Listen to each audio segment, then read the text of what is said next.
Welcome everybody to WE63 News. I'm your host, Jackie DeQuattro, and this is my co-host, Ethan Boardman. Ethan, what do we have going on for the viewers today? Glad you asked, Jackie. Today is a very special day for all you viewers out there. Now, why is that? We have a special guest sitting alongside our good friend Paul Kirk. Buddha himself has taken time out of today to sit down and talk with us. Incredible. Well, enough of us. Why don't we get to the good stuff? Paul, why don't you kick things off with Buddha, creator of the Buddhist religion? Thanks, Jackie. Hey everyone, if you didn't just hear Jackie and Ethan, I'm here today with our honorary guest, Buddha. Buddha, how are you doing today? Thanks for asking, Paul. I'm doing quite fine.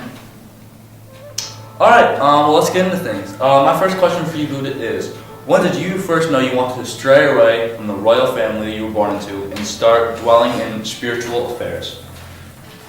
That's a great question. It was really around when I was a late teen.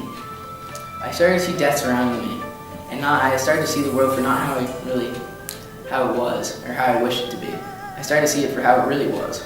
And this prompted me to try and help people in heal around. That's very interesting. My next question for you is, when did you first start teaching people about your new aspect of life? Well, again, it was really when I was a late teen. I started to leave my home and try and teach others about my teachings. And not long after, I started collecting many followers in different communities and countries. That's wonderful.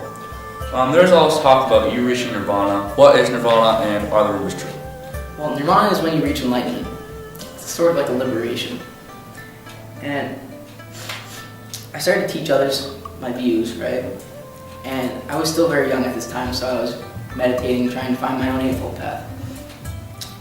And this one morning, I was under a fig tree meditating, and this is really when I reached my own nirvana. Now that tree is called the Bodhi tree.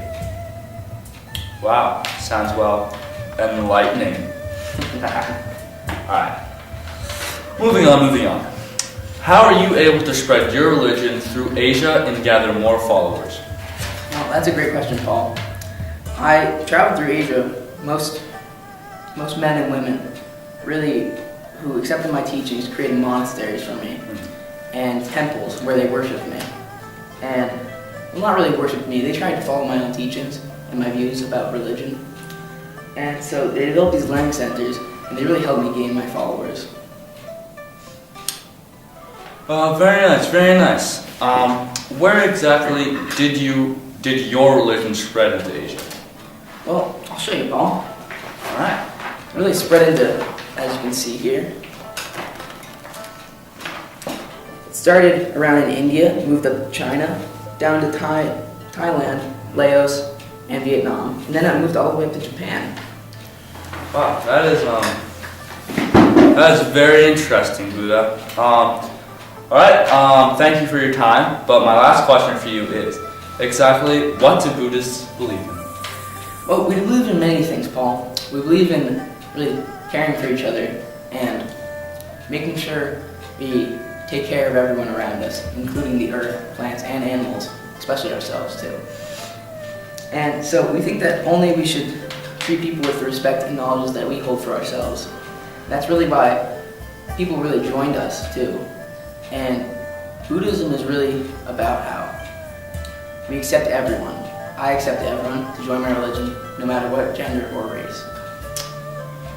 Alright, well thank you again, Buddha, for coming out here, giving us your time. And all of us here from WE63 News, thank you for your time, and hope you enjoy the rest of your day. No, thank you, Paul. Alright, let's get back to Jackie and Ethan with more news about rabid mice attacks and a miracle plant growth supplement. Thank you, Paul and Buddha, for that enlightening Q&A. Yes, it was truly spectacular. Make sure to stay tuned in because after the break, we'll speak with a local farmer about their fast-growing pumpkins and later find out if mice are suddenly all going crazy. Only on WE63 News.